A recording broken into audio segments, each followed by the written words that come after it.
Party. That, of course, is the SACP welcoming the decision by the ANC's National Executive Committee that members charged with corruption or other serious crimes must step aside within 30 days or face suspension. It says the move will go a long way in clamping down on state capture and other forms of corruption within the broader movement, the state, as well as the economy. The SACP further welcomes the NEC's decision to suspend charged individuals who failed to step aside within 30 days. Solly Mapaila, the first Deputy Secretary, of the General Secretary, let me try that again, the first Deputy General Secretary of the SACP, Solly, I apologize, is with us to talk about this. Welcome, good to have you. Good morning, Leanne, and good morning to our viewers as well. So the SACP basically in a nutshell saying that the implementation of the resolution is long overdue, as it was first adopted, I think, about 8 years ago at that 53rd National Conference back in 2012 in December. It was then reaffirmed during the December 2017 ANC 54th National Conference. Why has it really been such a challenge? It seems so obvious to implement it, but it really has been a challenge. Yeah, quite certainly, but we are very excited that finally the ANC had seen the light and decided to implement this resolution. And I think it's a lesson that taking resolution without implementing them make them irrelevant. But this time, even after 8 years, we most welcome this intervention because the ANC has discovered its teeth again. It can still bite. It can now reclaim its authority as an organization, and therefore begin to focus on the issues affecting society rather than deal with unending internal wrangles. So we really welcome this intervention because it will deal a decisive blow on corruption and wrongdoing inside the organization. The SACP says that the resolution will go a long way in actually clamping down on state capture and other forms of corruption within the broader movement. Does this mean the decision applies to all members of the Tripartite Alliance?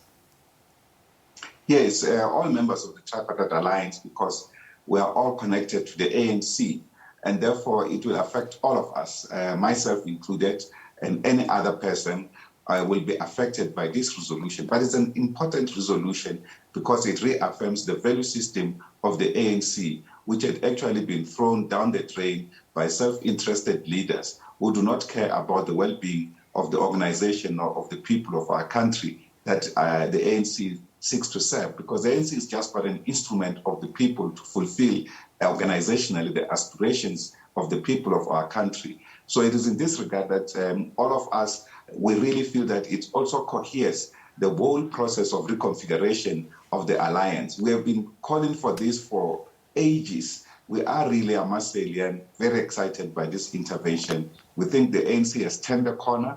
Now it must focus on implementing this decision that it has now taken as the NEC to implement National Conference resolution that it has overlooked to implement over the last 8 years. EFF leader Julius Malema, having his press conference yesterday, commenting that the ANC Secretary-General, Esma Gishule, was elected by branches with all the scandals, as he puts it, already hanging over his head. So he asks whether the problem is perceptions of corruption or being charged by the courts. I mean, I think he may have a point there. Well, ideally, he must focus on his organization. It has also its own problems. The ANC must focus on its own challenges. And I think that such kind of commentary on internal issues of another organization are really bordering on factionalism or associating with another faction inside the ANC. That is why, from our side, we are quite clear. We are for the ANC, not for any faction. We said we are against neoliberal economic trajectory on the one hand, and equally against state capture for networks that are also corrupt. You talk about factions, and it's a big problem within the ANC. I mean, it was even mentioned by the president, speaking after the NEC meeting, talking that it will not be tolerated, and specifically mentioning the RET faction or movement. What do you make of this, and what is your understanding of what is happening within the internal ranks of the ANC? Well, this the RET grouping is actually an unacceptable development. It should have been nipped in the bud long ago at early stages when, for instance, MKMVA was allowed in some instances to enter into the political space and begin to question the leadership decisions of the ANC when historically its mission was to fulfill the mandate of the political organization and not to take sides with particular individuals. And it has then picked up certain things within the resolutions of the ANC to focus on those. This is just unacceptable. We have seen, for instance, they are using the colors of the organization. They are organizing formally, but dealing with internal ANC issues. This is pure factionalism, and it must be dealt with decisively. We support that move as well. We think it's high time that such an intervention is entered into. We've had experience of this kind of groupings that were so decisive in their own right to enter into the internal space, the so-called Gang of Eight of the ANC, which was expelled in the early 70s by the ANC after it began to contradict the political decisions of the organizations in public, yet it claimed to be part and parcel of the same movement. So this so-called RET faction must be dealt with decisively. We are one ANC and there should always be one ANC, and that's the one that we're in alliance with as the organization. We can't be in alliance with different forms of factions. Do you think this is the start of not only just one ANC? Well, politically, we've seen in the past when people refuse to account for their own behavior, they've decided to move out and establish organizations of their choice. That will be the choice of individuals. But whatever it's worth the salt of the ANC is that it must protect its own history. It must protect its intentions for the future. It must rebuild its own organization, renew itself, and make it more relevant to lead South African society and deal with factions. And individuals will come and go. The organization will remain. It seems that the ANC and its alliance partners are so concerned about factions, whereas if we go back to the statement that EFF leader Julius Malema said about, the question within the organization and the alliance is, why don't you take allegations of corruption seriously and follow up on them before the intervention of the law? I mean, let's just take, for example, isn't it really a cop-out to wait for the law on allegations of the asbestos case or the Estina dairy farm, which the public protector has already pronounced on, instead of investigating internally, wasting time, getting these factions going, because it's allegations of corruption against the public that you purport to serve? Look, I don't want to talk much from what Julius has said or not said. The bottom line is that a revolutionary movement guided by revolutionary morality should always be ahead of time in terms of the morality that it professes in society. It should be a morality that is above the ordinary law. So it should be the members should have a discipline of skill.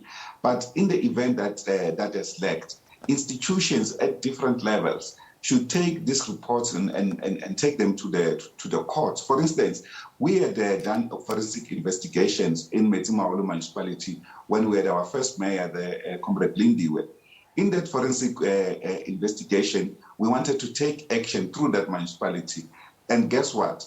In organizations like the EFF and others began to support the motion of no confidence so that decisions against findings in the forensic audit are not implemented. So it's just politicking, but the bottom line is that institutions where investigations are taking place should be able to take these matters to the police so that they are prosecuted. But now you will know that the Auditor General has been empowered when they find serious criminal cases to actually take them to the police. They no longer have to wait for institutions to respond. They can do so directly. And that's a very decisive intervention, also led through by the ANC.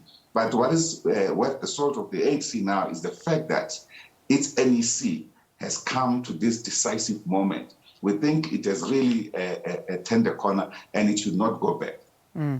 Which we want to see implemented, and that I imagine is the stance that everybody's taking. As much as the resolution is a resolution, it must be implemented, and we'll see how it goes within these 30 days. But I know you don't want to focus on what the EFF leader had to say, but there were important points that were raised yesterday during the press, and perhaps maybe you would like to speak to this one as we sort of start wrapping.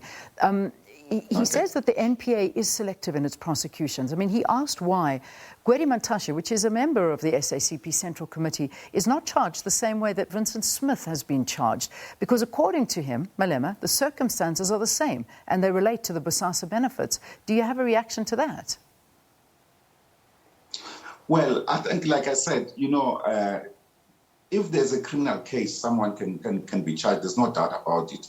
But all I know is that Comrade Mantashe did go to the commission and presented himself, gave evidence on circumstances leading to that, which is what the commission is about. The commission is not to weaponize any allegation. And I think part of the problem, which is what has bedeviled the ANC and made it weaken its ability to respond to the crisis, has been this weaponization of allegations. So people make allegations so that they want to get rid of you on the road, and there's no substance to it. And it then led to abuse by those members. For instance, some others going to court, others saying, well, you made allegations, but it takes too long to be investigated. But the bottom line and the standard question is, all allegations must be investigated, and if criminal cases are found, they must be charged. Simple as that. It doesn't matter the name of the individual. Yeah. So as a closing note, do you foresee that people will step down come 30 days? And I suppose we can speak to possibly the one that everybody's asking about is the Secretary General, Ace Magashule. Do you see him stepping down in 30 days, or will there be a suspension instead? Well, I think in the next 30 days, Comrade Ace will go through an internal introspection, a process of constructive criticism. He will engage with other comrades. He will look into his own history of contribution to the struggle of our country, many sacrifices that he has made, and whether all of that and others that he has struggled with, that those struggles should go in vain. And I think I'm quite confident that as a consequence of that, he will come to a correct decision in order to save the movement. You will definitely understand that the movement is more important than individuals. All right, we leave it there. Thank you very much for talking to us. The First Deputy General Secretary of the SACP, Solly Mapaila, giving us his views and his party's reaction to the decision by the National Executive Committee of the ANC that members who have been charged with corruption or other serious crimes must step aside within 30 days or be suspended. Thanks for watching.